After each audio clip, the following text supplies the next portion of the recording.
I just want to say thank you all for having me. My name is Angela Crocker, and I lead economic opportunity partnerships for Google Search, and specifically focused on a product area called Pathways, which the board has been deeply involved with for the past year. But I do want to say thank you all for having me, and thank you to Eleni for being such a great partner to us for the past year. I was telling her I was going through some of my old emails and presentations in preparation for today, and saw that one of our first meetings was about a year ago to date, when it was just like an idea, and we were looking for partners to help us through this idea and to bring this product to life. That we just hired our product manager, and I had just started to kind of build out our partnership strategy. So we've come a really long way this past year, and I'm really, really excited to share with you all what we've been up to and kind of more about our overall goals and mission, especially for our economic opportunity initiatives at Google and Search and just kind of across the organization. I am part of the Global Product Partnerships team. I'm based in the New York office, so came out here my first time in Olympia. It's very rainy, but that's okay. I was ready. And our team globally just works to build product enabling partnerships. So that means everything from what you'll hear about today in Pathways, but also your John Legend voice and assistant, or your sports and weather that appears in Google Search in a more seamless way. So that's what my broader team does. And we kind of had that same model across multiple product areas, Geo, Search, where I work, Chrome, Assistant, all of those different product areas. Anytime you see third-party data or ecosystem, the ecosystem brought into those products, there's somebody on my broader team that helped make that happen. So with that, I kind of wanted to take a step back. Uh-oh. Okay. I know. I just did it. That's crazy. I don't know. Do I have to hit it? Okay, maybe I have to click instead. Yeah. It should be hit forward or backward. Okay, there we go. Okay, yeah, so table of context first. So give you a bit of context, then we'll go into the Pathways mission and vision. We'll do a walkthrough the pilot product, and then we'll kind of talk about the next steps that we're taking with Pathways and our plan for the future. And Eleni, I think we wanted to reserve time for Q&A at the end, but did you want to take questions throughout? I'm open, but I didn't know if... What I'd say is if you have burning questions, then go ahead, let us know. And otherwise, let's wait until the end. Okay, yeah, that's fine, that works. Okay, so as I was saying, I want to take a step back and just kind of ground ourselves in the work that we do in Search. So started over 20 years ago with obviously the mission to organize the world's information and make it universally accessible. And what has grounded us then and what grounds us now is our relentless focus on the user and what the user finds most helpful, and really presenting information in a way that resonates and makes sense to them. So over time, you've probably seen our format change in Search from like a list of blue links to all of a sudden these very rich and immersive experiences when you're looking for information. We've expanded that into a lot of different categories. My team is the social impact team within Global Product Partnerships. So the categories that we focus on are voting and elections, and we've now expanded actually to civic services. So just understanding how you can take advantage of civic services where you are in your state. Kind of, it's, as you all probably know in this room, it can be difficult to navigate. So our civics and election team really helps define those queries on where to vote or how to get a driver's license and things like that. But also movies, dining. You've found probably in Search that you've seen these immersive experiences that helps present information in a way that resonates more and is just a little easier to navigate across the web. And that is the same for what we do in my group called Economic Opportunity. So what we know about users is that when they're trying to make decisions about their future, that they are very complex and multi-day journeys. They start their search on the internet and they come back and they search and then they stop and they come back again the next day. And so our team really found an opportunity to help the user and organize some of this information that they're trying to navigate on the internet. And that's what we do in the Economic Opportunity team, where we focus on queries related to jobs, education, and now with Pathways, job training. So we have our education search product, which is for 2- and 4-year institutions. We just launched our 2-year institution college search product. last year. And we also have a list product actually. So if you're just looking for a list of different programs and institutions, that now is live. We have our job search product, which again was born out of the user. We know that every 1 in 2 people start their job search on the internet. A lot of times they're coming to Google to start that job search. And so again, we found an opportunity to say, hey, these users are really struggling in this journey. There's lots of job postings, there's duplicate job postings across multiple platforms. And so the goal was to really make it easier for the user just to start their search, knowing that they'll ultimately go somewhere else. And same with our MOS code search for veterans. We launched the version 2 of that last year. The first version launched 2 years ago. Again, where veterans can put in their MOS code. And again, it's not to provide robust career services for veterans, but if they're just trying to understand what are my different options and how do they translate into civilian life, they can put in their job code from the military or different armed services. We actually expanded beyond the military last year to see different job opportunities. So that also lives on our job search product. But we found a gap between education and jobs where if people were just looking to explore different occupations, and how they could take different trainings or education opportunities to get into those occupations, that they didn't have that information readily available on the internet. There is a lot of data organized at the institution level, but it's not really at the program level. Well, if you're just looking to compare different programs, say you're just interested in automotive repair, but you actually don't know much about it, and you don't know what kind of jobs are available, and you don't know where programs you can go to, you can't really do that search easily. You have to go to an institution, come back out, go to another institution. And so we really found an opportunity to say, how can we structure this data in a more relevant way for users who are going on this journey? And that was the idea of where Pathways came about, and is now like a new product. It's still not as mature as jobs or education, but we're getting there. And we'll get into more of that.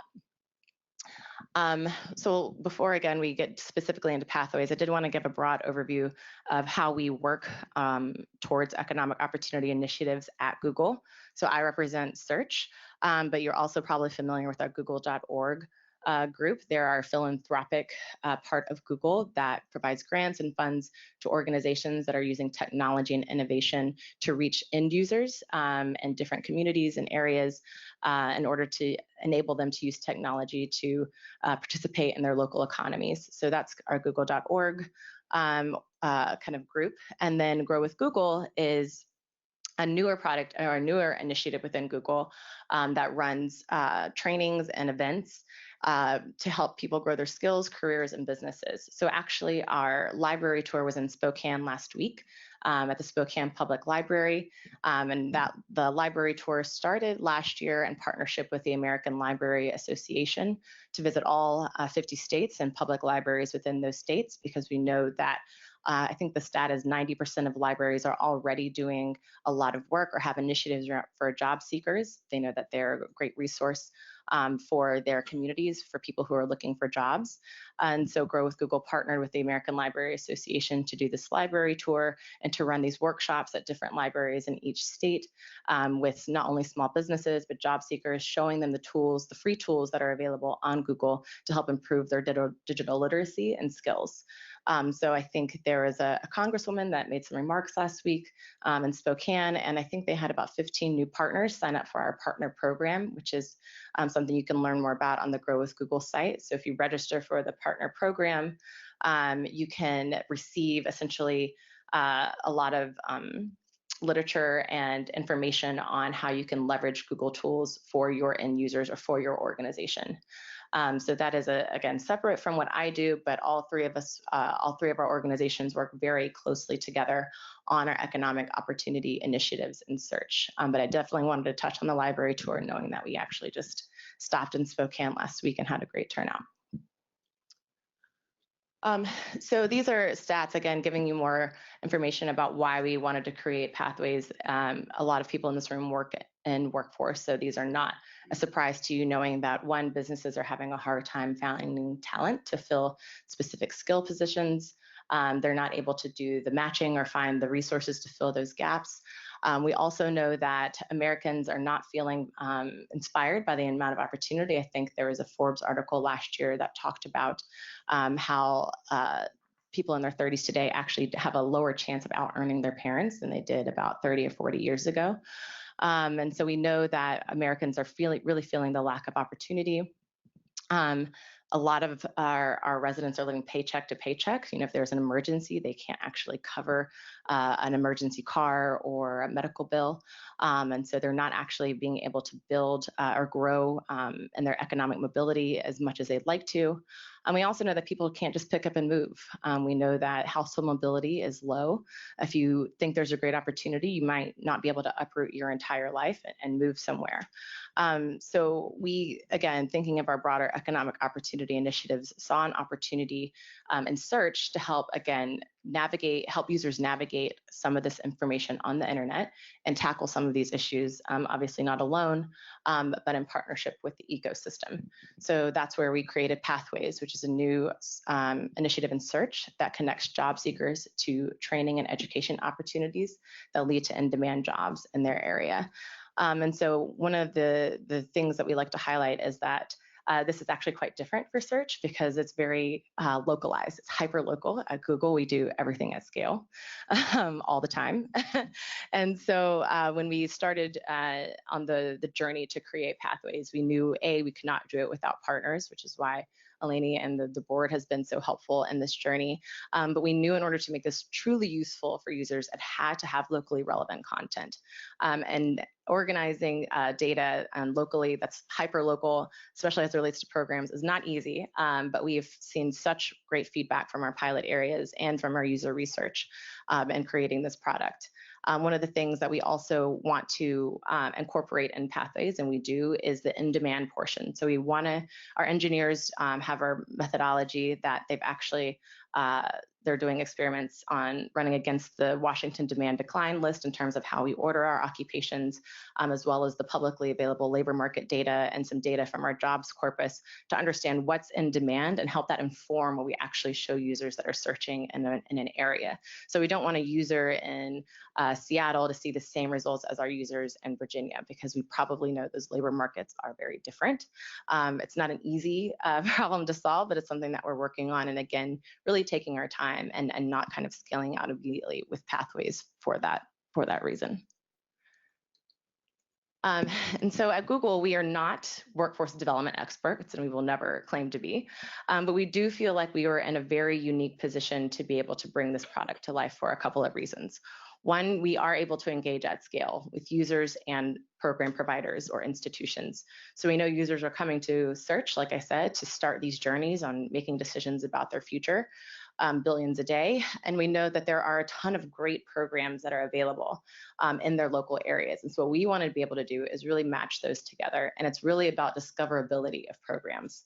CareerBridge is great because it's one of the few websites that actually has all the programs listed in the state, but not every state is like that. And so we are constantly thinking about how we can engage at scale, especially with the program information. But again, we know that in order to make this really relevant, we have to highlight the local aspect of it. So when you'll see in the product, the jobs that show in parallel to the training program opportunities are all jobs that are available in the user's area. They are fed through our jobs products. So our existing, we call jobs corpus, is where the jobs information comes. And again, the jobs data has already existed, but we really want to be able to make the programs data just more discoverable. If you were to do a search without Pathways, it's really difficult to find training program information. It's a really fragmented user experience. So we're not looking to replace anything. We just want to be able to help bring that information to the surface, knowing that your search engine optimization might not be really high for great training programs in the state. And that really expands beyond community colleges. That's our kind of initial set of our bulk of the institutions that make up our preliminary product. But that goes to apprenticeships, NGOs, local employers that might have training programs. We really want it to be a comprehensive set of, I just saw the thing, the sound is not working. People, we're good, okay. We really want it to be a comprehensive set of programs because we know there's not just one way to become a particular occupation. So we really want to be able to highlight all of the different ways to do that. So we launched our pilot product last summer in Richmond and Hampton Roads, Virginia. Don't ask me why we picked Virginia. It was funny when I started on the team, I'm like, why did we pick Virginia? And there was like a multitude of random reasons of why we picked Virginia as our initial pilot area. But we launched in Richmond and Hampton Roads in partnership with the Virginia Community College System and the governor's office there, with an initial set of programs from the VCCS schools, but as well as apprenticeships from the IBEW, which is the Electricians Union. And then we also did our own research on just different programs in the area, again, to build a comprehensive set of programs. We just launched in Indiana last week, as well as Washington. So it's a really exciting milestone for us. Like I said, we've been working on this for about a year. So to be able to actually, when I landed, actually, the first thing I did yesterday was search for jobs. Just to see it be able to pop up. So it was super exciting that it did, and I didn't have to be logged into my corporate Wi-Fi to do so. But we're starting small, and we're starting in these early pilot regions, again, to make sure that we're getting it right. Again, focused on programs from career and technical centers, community colleges, apprenticeships, and then occupations across mainly 3, I would say, industries, although we've expanded, especially because Career Bridge has so many programs, but it's healthcare, IT, and a lot of our machining or advanced manufacturing make up the bulk of the occupations, but it really does expand beyond that now, and this slide is a little outdated. But those are the main occupations. The one thing that's also really important that's not highlighted here are outcomes, which is, again, why Career Bridge was so great for us, because it had the performance results for programs. And what we find in user research is that they really, really appreciate outcomes. They want to know about how much will they make, or about how many people complete this program, and what happens to them. I was just at the American Association of Community Colleges Workforce Development Institute summit last week, and there was a lot of discussion on outcomes, because ultimately when sometimes people get these credentials, they actually don't make meaningful jumps in their income. And what we find with a lot of micro-credentialing and a lot of certificates is that it actually doesn't make a big difference in people's income. And that's so important that they have the information, and maybe this occupation actually doesn't change their income trajectory, but at least they know, and they have that information, and they can see the results of that. So that's a very hairy area that we are tackling. Again, thankfully, this information is already available, and Career Bridge Indiana is doing their kind of own efforts on what they're calling ROI. And then in Virginia, we actually worked with a researcher who helped us pair the outcomes from the programs, and worked with the Employment Council to actually do the matching for us. And so that's how we had the outcomes information in Virginia. But it's so critically important for users, and they really, really, really want to know this information. So now I'm going to kind of take us through the product. These were just like the screenshots, but again, now we have something real to show you. So if I can go. So this is just, again, if you search jobs, and actually I'm going to sit down and do this so I'm not bending over. So if you search jobs now, this is our jobs product, which existed before, and this is pathways. So we have just a few occupations that we highlight, and I want to call out a couple of things since I click into it. The occupation groupings, again, what we realized with SOC codes is that they're not always very straightforward for users. They have a physical therapist and a physical therapist assistant beside each other, but we know both of those occupations require vastly amounts of different amounts of education and training. So it was really important for our UX team and our engineers to create occupation groupings that actually resonated with users and that they understood. And so that's how a lot of people ask how we started, or how we came up with these. And it was just really through a lot of research and understanding what resonated with our users that came in to do experiments with us. We start, actually, just let me click down. We'll do an example here. Again, what we want to be able to do, and there was a salient quote from one of our professors at the VCCS schools, who said, I think this is the kind of tool that if you're like up at 3 a.m. and you're trying to figure out what you want to do with your life, that people could really use. And so we're like, yeah, I think that's a good way to put it, because we don't want to, again, overwhelm the users with a lot of information, but just give them enough to be able to easily compare and explore different types of occupations and programs. So we do a little occupation overview. And then the feature programs is kind of the star of the show here, where you were not able to kind of compare and see different opportunities like this before Pathways existed. Jobs, this information was always available, again, just in a different format. But the program information is what's really new here, and again, just the organization of how it's laid out. The other thing that I'll highlight is how we kind of paired and or mapped the programs to occupations. So we did start with a standard SIP, so the classification of instructional programs, to the SOC codes. Like there's a lot of crosswalks out there that already exist. So we did start with that, but again, we employed our own methodology, again, to make it more relevant to users, to make sure that the crosswalk and the mapping actually made sense. So when you go into featured programs, you can, most times the apprenticeships or paid training is what we call the generic name for it. Paid trainings are first, so apprenticeships you'll see first. And the key points of data that we are working with different partners to find are really cost and duration outside of outcomes. And wage, that's like the biggest thing that they want to know, is like how much does it cost and how long is it going to take. So those are the two key pieces of information.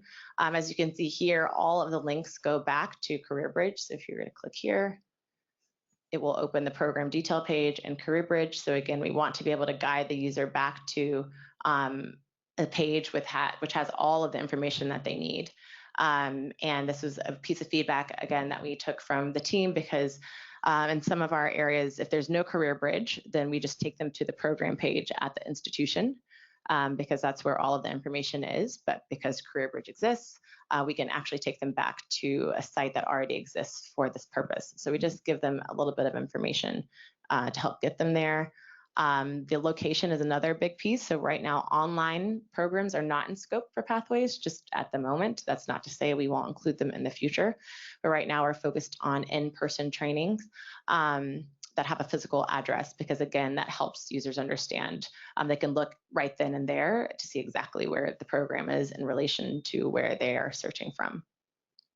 And the phone number is the other key piece. And then again, if you go to jobs, these are just pulled in from our jobs corpus that already exists from our jobs product.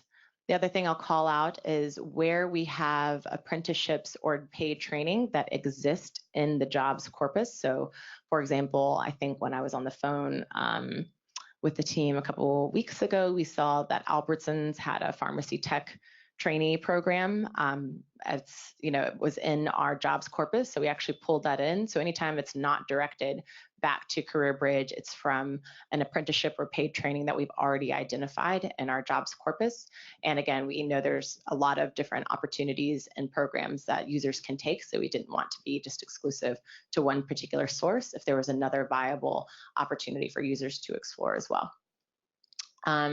So that is, what it looks like. Again, you can come back out and easily collapse this and view more job fields, because you all have so many programs on CareerBridge. We actually have a lot of these. We do not have this many in Virginia. But again, the user can more easily explore different occupation groupings, be able to click out and click back in without having to go on a longer journey and restart their search if they're really looking to compare different opportunities. And one of the things that we also wanted to do is kind of show you an example of a state that we've had a conversation with, but haven't implemented Pathways there, and that's Alabama. I met with their Commerce Secretary, so you'll see their jobs product. But then the first thing you'll always see with any jobs related search is Indeed, because they're like the biggest jobs aggregator out there. And JobLink is their one of their government sites, but it's actually not the one that they're trying to promote the most. It's Alabama Works. That's their website that they are really trying to rebuild and create as a source of truth for people in the state who are looking for jobs and job training opportunities. And so you don't really have the experience where you can actually just explore different type of occupations in absence of pathways. So we really think, again, the user journey of if you're just trying to explore, maybe you don't know exactly what you want to do, but you're just trying to understand what's involved in getting there. We hope that Pathways makes a really big difference in terms of being able to more easily discover the information that a lot of states and nonprofits or training program providers are already putting out there, but it's just not quite in an organized way. No diss to Alabama, but again, I already met with them, so so they're working on it. So that's what it looks like, and that's what Pathways is. I'll go back to our presentation and just kind of walk you through some of our next steps. So we were able to work with the team here to get the data through a very long exchange of spreadsheets. So thank you, Randy, who's in the room, for being available to us all the time and to our team to kind of share the information back and forth and essentially get a copy of Career Bridge to put in code, to put in into our product. But we know that that's not sustainable. And so we actually launched a structured data type called Job Training, and in partnership with the schema.org community, which is just a nonprofit community that gives feedback on different schema types that are on the internet, to launch our job training schema. And so if you're new to structured data, that's essentially how a lot of our immersive search experiences work, where you have a website and you have a few data fields that are critical to organizing the information. You put the schema on the site, and then the output is then an immersive search experience with those data fields already highlighted. So it's something that you do have to implement on the website. But again, that's how recipes work, or you've probably seen FAQs or how-tos now come up in search in a different format. So that's how all of those structured data types essentially lead to the immersive search experiences that you're already familiar with. And again, we don't believe that job training should be any different than recipes or any other search experience. So that's why we launched the schema. As you can imagine, it's different, a different type of process to implement schema with like a job provider like LinkedIn versus a community college that might not have a lot of resources or is not familiar with this.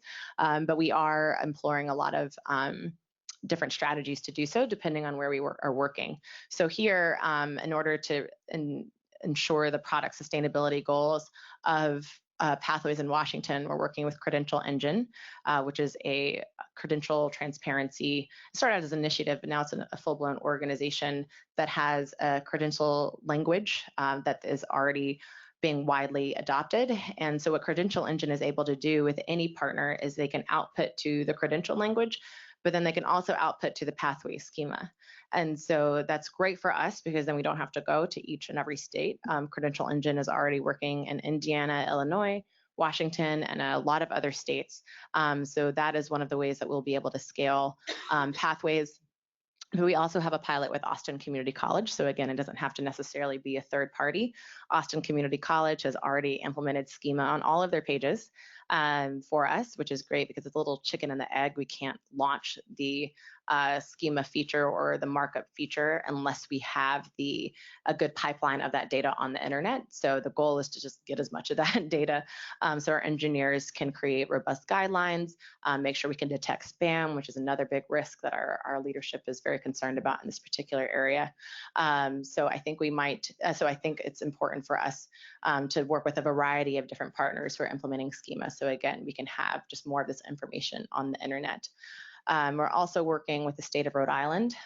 Their Real Jobs Rhode Island initiative is not just their state eligible training program list, but it's also their sector partnership programs, so with private industry. So they're going to implement schema on their new website. So again, we're working with a variety of different partners on this. But this is one of the key ways that we see that we'll be able to scale Pathways across the US. And actually, before I get into Washington, what I didn't mention is that we will launch in all 50 states sometime in 2020 through the extraction of data. So what we're able to do is essentially create learning models based on the data that we've already found online and different program pages and extract that from, regardless of what state you're in, extract that and serve it in Pathways. But where Markup is present, that will take precedent over extracted data. So that's why we find markup as way more important and viable for the longevity of the product. But for example, in Alabama, if they have not implemented schema by the time that we launch in 50 states, that's okay. We just know that that there might not be as high of coverage of those programs, or it might not be exactly what Alabama is working on that they want to surface in those areas. But we're doing a lot of work. I don't even have a timeline for that because, as you can imagine, it's a pretty large undertaking to make sure that we have the right coverage. We don't want to launch in an area, for example, and the first result you see is from a community college like 60 miles away when there's one right next door to you. So we have to make sure that there's not a lot of gaps in our program coverage with our extraction efforts. But again, that's why markup is so critical, because that really solves the problem. And we don't have to worry about extraction if markup is present. So that's why it's very important. So the top box is kind of that's what we're doing right now in partnership with Credential Engine. And Washington specifically will be running a marketing and media campaign and to raise awareness. It will be branded as Grow with Google because we don't do a lot of separate branding for search. As you can see in the search, it's not even like Pathways is called out in search, but Grow with Google being the arm that really amplifies and is the kind of mouthpiece for our work will be the ones that are will be the ones that will implement our marketing and media campaigns to just raise public awareness. We're open to working with other agencies or opportunities in Washington. Marina and I have discussed this, so we're open to being able to partner with other agencies who would like to work with us to raise public awareness as well. And then the biggest piece really is tracking and user impact. So given that we only launched in 2 small metro areas in Virginia, or smaller metro areas in Virginia, we actually don't have a ton of user feedback. We have some because there's a little feedback link on all of our products and people have given us a lot of good feedback, but we don't have the population accessing Pathways in Virginia that we will have in Washington and Indiana. So it'll be really, really important to not only monitor traffic on CareerBridge to see how much is going back to CareerBridge, but also hopefully work with the board and partner institutions that are on CareerBridge to gather feedback from users and understand how did you find out about this program? Did you see this in search? And maybe identify people who enrolled because they saw the information in Pathways. So this is a piece that I think that is very early. We haven't discussed the exact approach that we'll take for tracking and user impact, but from our leadership perspective, this is one of the most important parts because going back to the very beginning, if it doesn't benefit the user, then we don't want to do it. So we have to be able to tell that story and be able to have the evidence and have the metrics that show that Pathways is actually making the impact that we want it to make.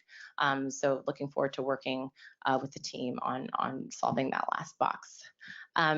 So I think, oh yeah, this is just where we're headed. This is actually outdated. Like I said, we are going to launch through Markup in Rhode Island and Illinois. Obviously, Washington and Indiana just launched. Texas is through Austin Community College. We also have received some interest from Miami-Dade College, which is a huge learner institution. I think they have like 90,000 learners or something like that in Florida.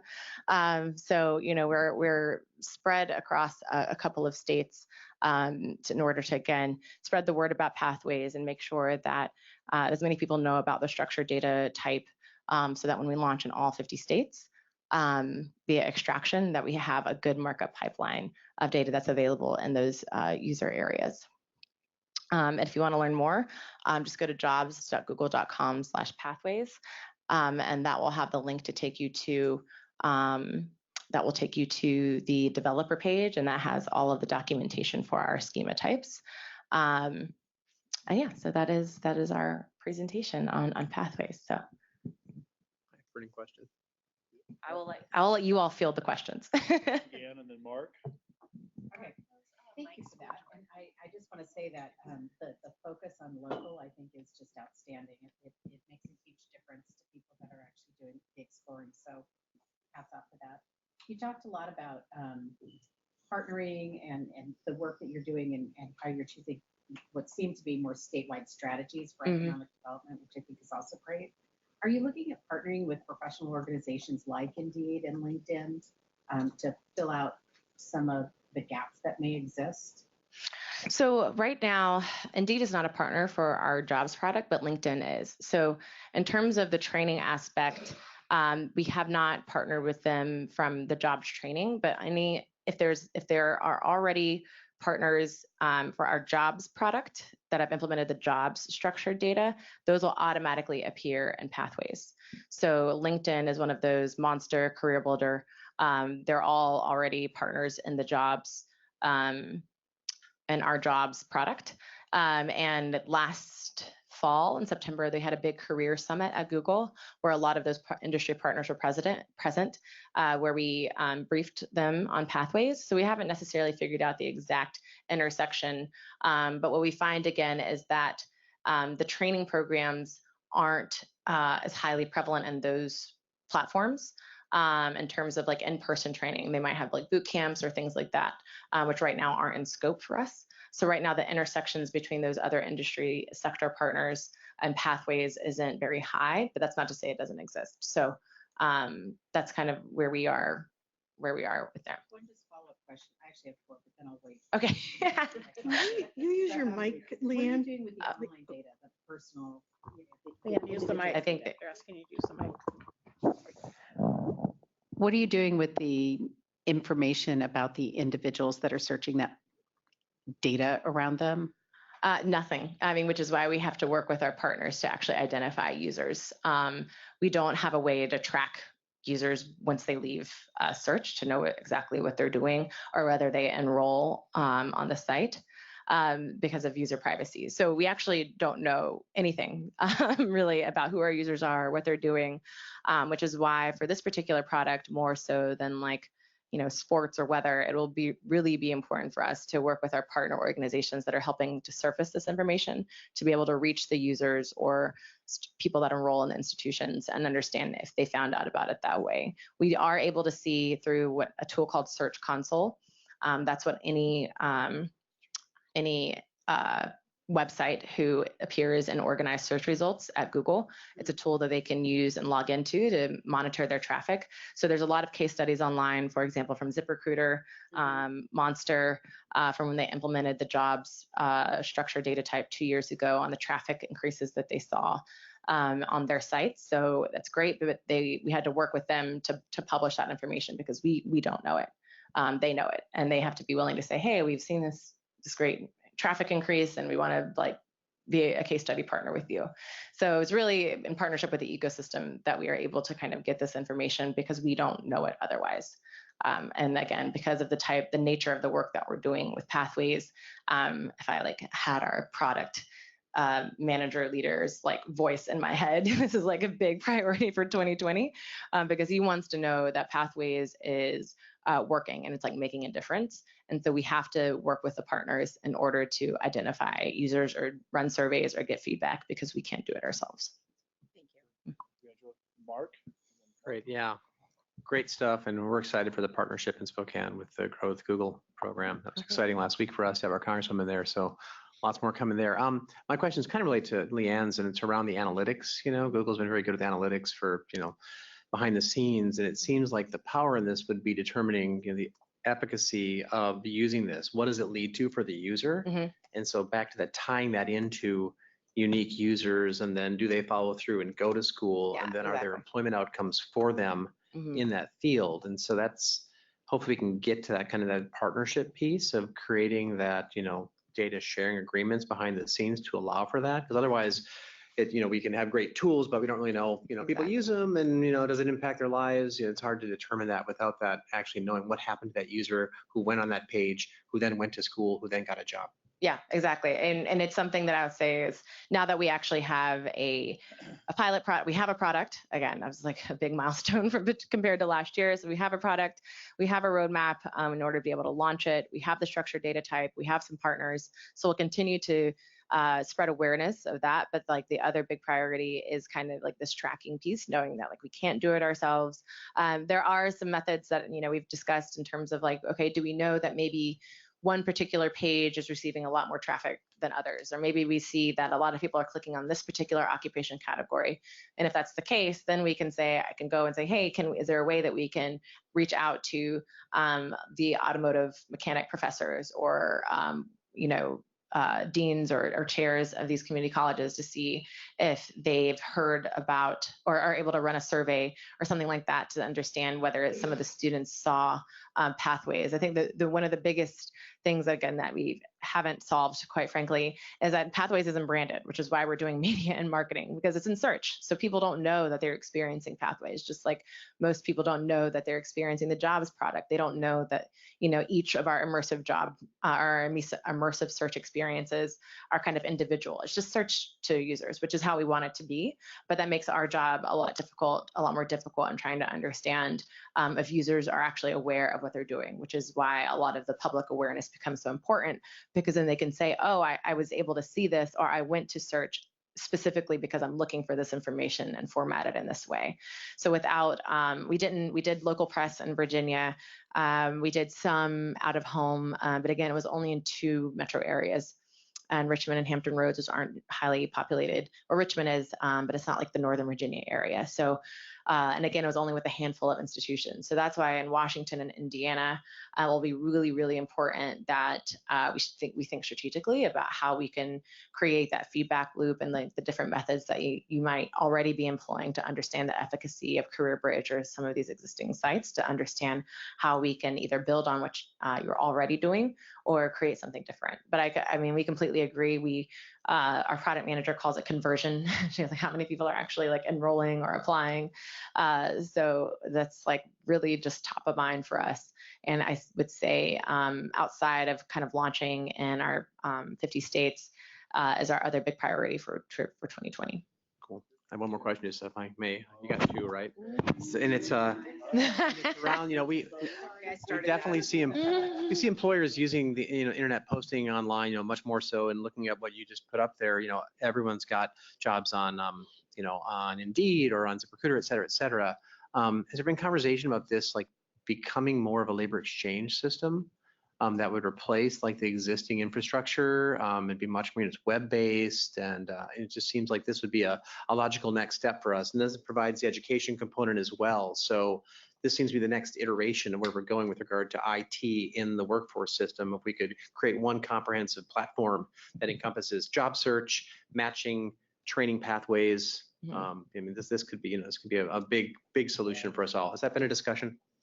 Not really. Not really. But what I can say is that there is like a small team from our engineers and our jobs product that are working on understanding what data we can externalize that we've received in terms of trends from the jobs product, which gets into more of like the labor data exchange realm.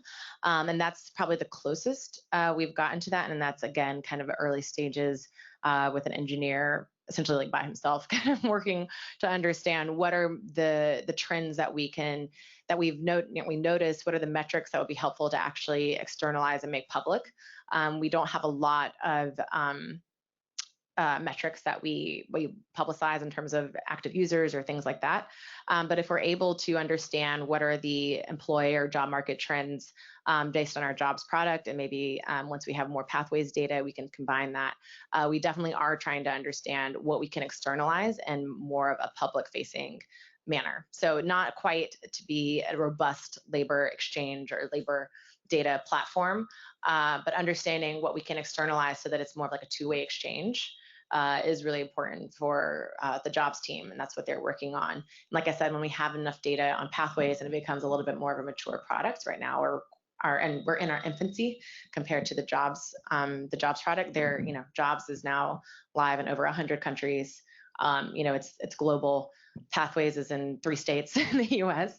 So we don't really have that type of information, but that's why the jobs team is now saying, okay, now that we've reached this level in our product maturity, what can we actually glean from this information and externalize and make public so that it becomes more of like a two-way street between not only the job posters and the users, but as well as other organizations who can make use of this data. I'll yield the balance of my time. Then Mark and Cree.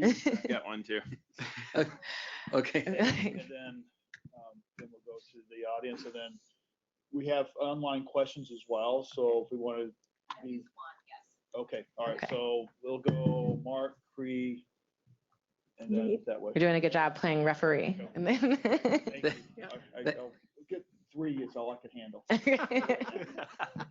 Thank you, Mr. Chair. Just a couple of quick questions. First, you had something called featured programs. How is that determined? What pops up first, Future. I guess? Future programs. No, the featured programs. Oh, featured. Yeah. Oh, so that is something that we have to put featured because we had a hand in creating that content. So it's essentially like a user policy and user trust approach. Right now, the user assumes when they come to Google that basically everything is done by algorithms and that there's no human involvement in their search results, which is true. But that is not the case for this. We actually very much purposely selected these programs in partnership with Eleni and the Workforce Board and are showing those. So when Markup becomes live and that's how the programs are shown, there won't be that kind of featured call out, but that's essentially our policy and legal team saying, hey, the user assumption is that we did not place this information for the users to see, and that there was not any human involvement in the search results. That's what users assume anytime they come to Google. And if there is human involvement, it's through structured data and markup. So again, it's not something that we intentionally shared. But that's different, like I said, in Virginia and Indiana and Washington, where it was a very intentional partnership, and that we're featuring the programs on CareerBridge, and it's not like an open ecosystem of anybody who implements markup can have their information shown on the search results.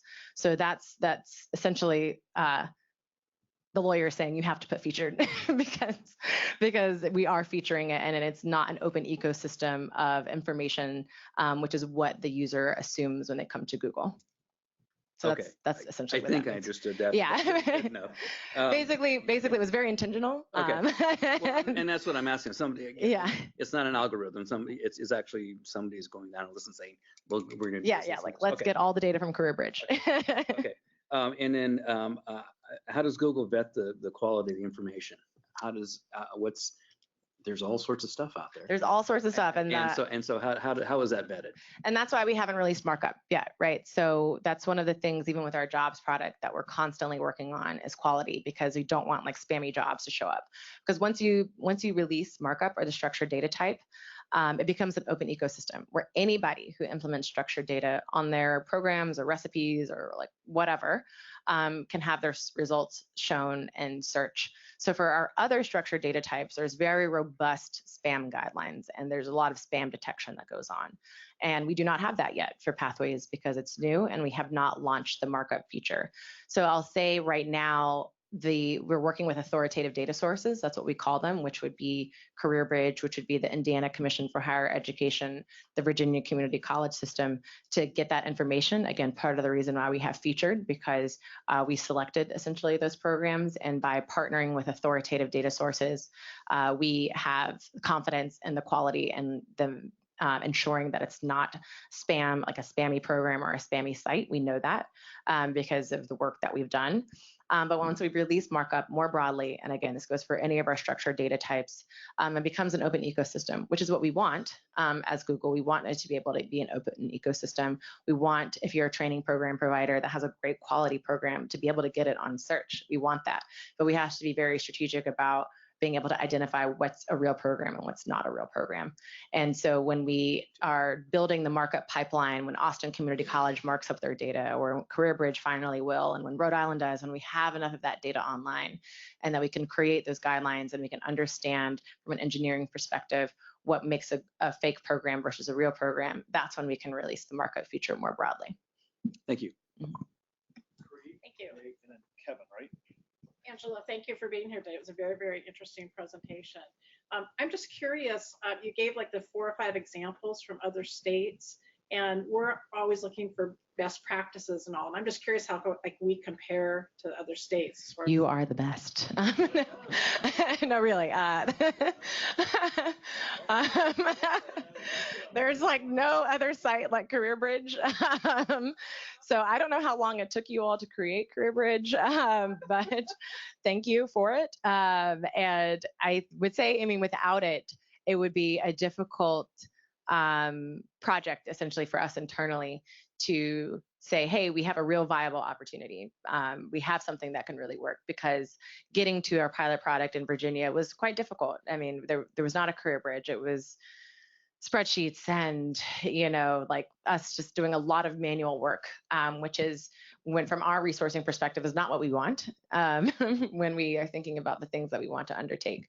So in terms of not only having all of the programs available, like you all have comprehensive programs, so you have private colleges, apprenticeships, all types of programs, and the performance results that are associated with some of them, which means you've implemented a methodology, which a lot of states are really struggling to do, because they don't have necessarily a clearinghouse to be able to work between the education system and the employment council to be able to do the matching of like the performance results, to be able to get outcomes. A lot of states are kind of like stuck there, and it's not a fight that we can get involved in, and that only when it becomes available is when we'll say, great, we can publish it, because you all have created the methodology. We did have a methodology that we leveraged in Virginia with our researcher that we have shared with other states who are struggling to develop a methodology, but it's truly state specific in terms of the privacy guidelines and how big the sample size you use for the different cohorts that you're tracking, right? Like that's all very state specific. But somehow you all have like already figured it out. And so you all are kind of like our benchmark. But it's great because we have an example to point to. When I was on the phone with the Commerce Secretary of Alabama, or like on the call, I pulled up Career Bridge and he was like, oh, wow, like this is great. This is exactly what we're looking to do with Alabama Works. And obviously make their own tweaks to it. They want to involve more entrepreneurship and things like that in their site. But they love that, the traffic is being directed back to a government site versus the individual program pages, which is an incentive for these state agencies. If they're developing something, like we want to be able to direct traffic back to the state agency site versus, it being fragmented across different institutions. But again, these are all things that like you'll have already done that other states haven't.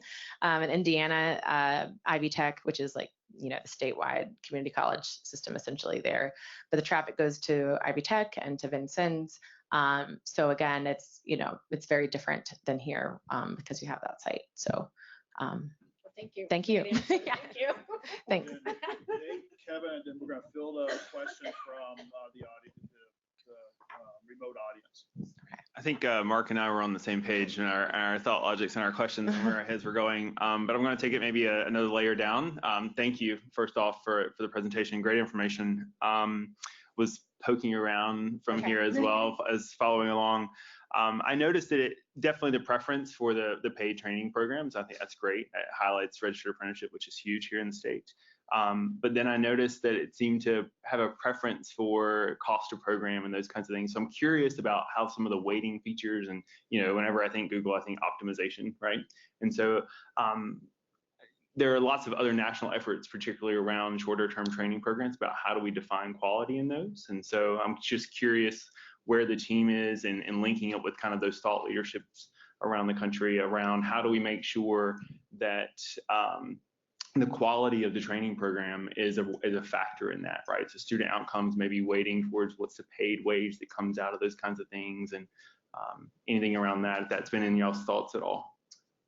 Well, ranking is one of those things that is like beyond my scope and comprehension, just overall as like a thing at Google. But what I can tell you is where we have it ordered, I think, is like by cost, I think, which is like an obvious thing, because we needed something objective and not subjective right now. And that's why I also mentioned one of the things that in terms of the programs, one of the exercises that our engineers are doing are running it against the Washington Demand Decline List and some of the Career One Stop information on occupations that are like growing or declining. What we're calling job attainability is kind of how we're putting it. So that is something that, again, similar to our job trends information that an engineer is just kind of like working on to understand. But I will say what I can say is that where we have markup, again, that will take preference over what we are able to extract. So we believe that if an institution, assuming they've passed our future spam guidelines, has implemented Markup, then it's likely more quality than what we were able to extract on our own from the internet. So I do know that. But in terms of like how we order things, especially within the program field, I think it's like in flux like all the time as they run experiments to determine how to optimize it. One slight follow-up, if I may. I think it would be a great opportunity to link up, particularly your efforts with Credential Engine. Lumina funding that project is also funding the quality conversation as well. So there might be some natural linkages between the Pathways project, Credential Engine, and Lumina's other project around credentials of value.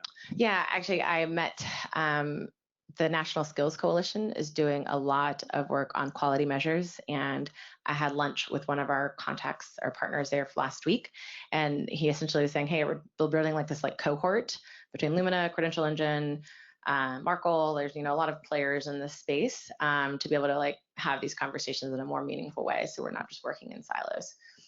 So something that we're thinking about, and it's we're looking. I think NSC is great because they have ties to all of these organizations where we like don't necessarily. I mean, we do, but through Google.org, which again we kind of have like this like firewall between Google.org because we can't really fund anything that benefits our own products, right? So we have to be very careful with how we work with different organizations that we've already funded. So that's just something that we are, I would say, working on. But when we have a partner like NSC that can bring us all together in a meaningful way, that's where we'll do that. But they are like Kermit Kaliba is his name, and I've been reading a lot of the work that they're doing on quality measures and the frameworks that they're building with states. And I think one thing to remember is that we operate in a mode where we want information to be public. So anytime we can publish the information like CareerBridge, we will take it and say this is public authoritative data and information that we've just incorporated. But a lot of this information on quality measures isn't really public. So that means we can't really make those like very strong guidelines around it. I think phase 2, and that's another shameless plug for Washington. We were involved in the work that NSC did for that most recent report on quality. Yeah, so. Awesome. Thank you. Thank you, Angela. Kevin Perky, CEO for Workforce Southwest Washington, current chair of our wonderful state workforce association as well, representing the 12 workforce boards across the state of Washington. I'm going to continue in a similar theme, but I'm actually going to call some language from Perry about 2 years ago when I first became involved in the system about how this creates value add to our employer customer. If we have two main customers in our system, job seekers and employers, I'm wondering how this quality conversation, how might the state workforce board be thinking about how this embeds into our broader workforce system and where employers come into the equation about this question of quality. I understand student outcomes and completing a program and where they go, and Mark and Nate also talked about like what are the wages. I think there's a critical role here for our local employer community to be able to vet what indeed might be quality credentials or trainings or that sort of thing. So I'm wondering how it's sort of a two-part question, one to the state workforce board about how this fits into our broader state system and how we might be implementing policies that help affect that change. And then two, how that then could play in technology, because you're relying on something like CareerBridge, and that's really on our side to make sure that what's in that soup is indeed vetted on the ground and is meeting, like a company like Harry's, the talent that they're meeting, back to your original value proposition around bridging that skill gap and finding skilled workforce. So that's sort of a two-part directed to this group and maybe a little bit to you as well. Thanks.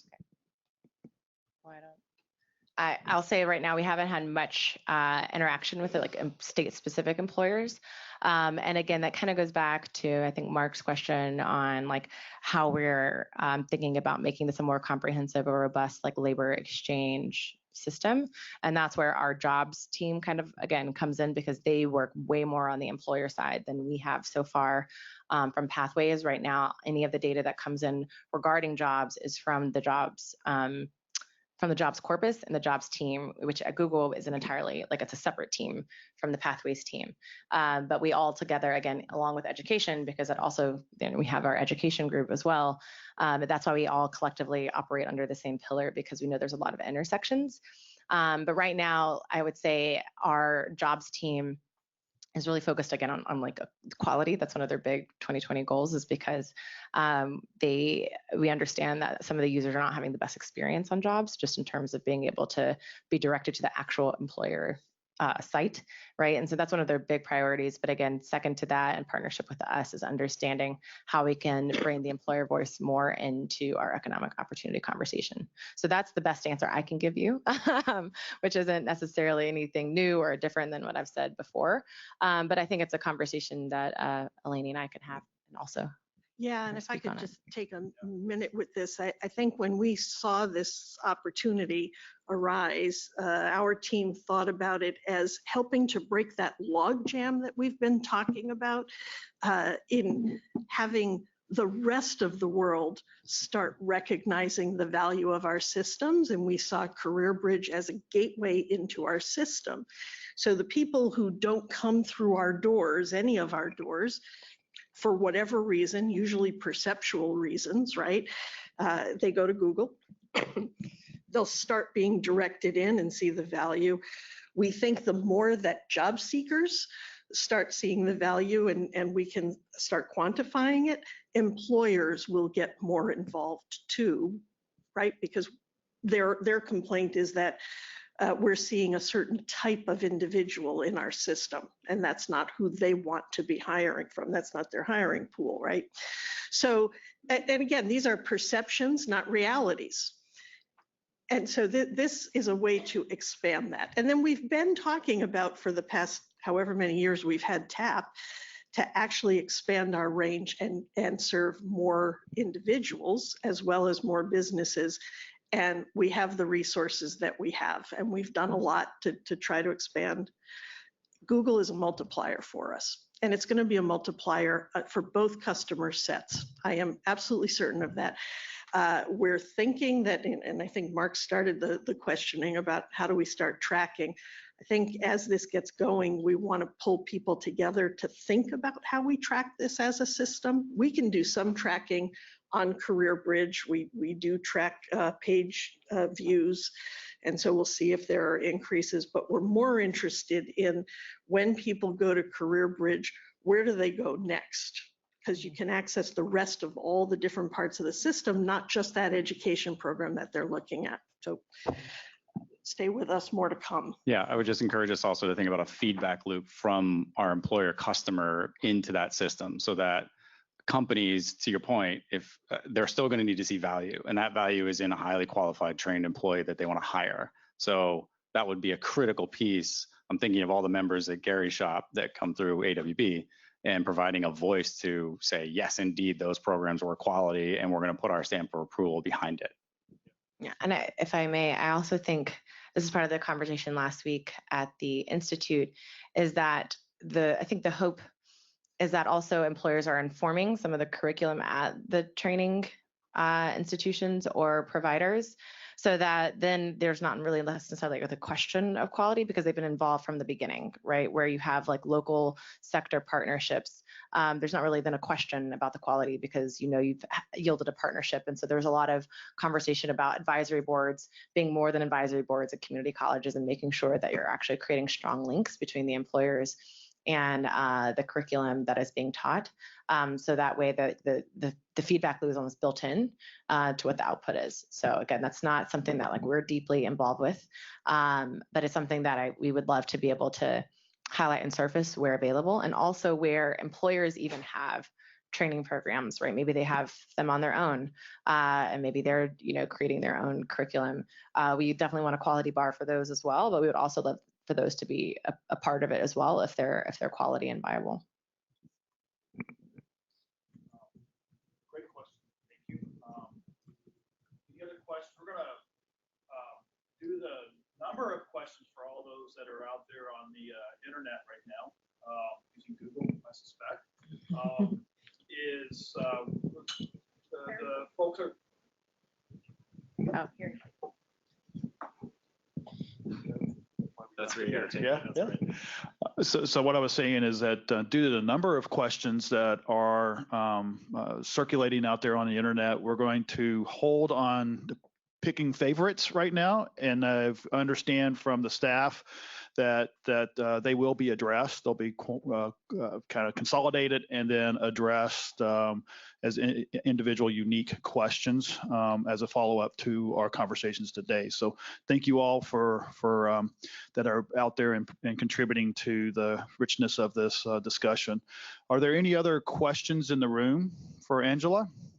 Chris has one right. Chris, thank you. Thanks again.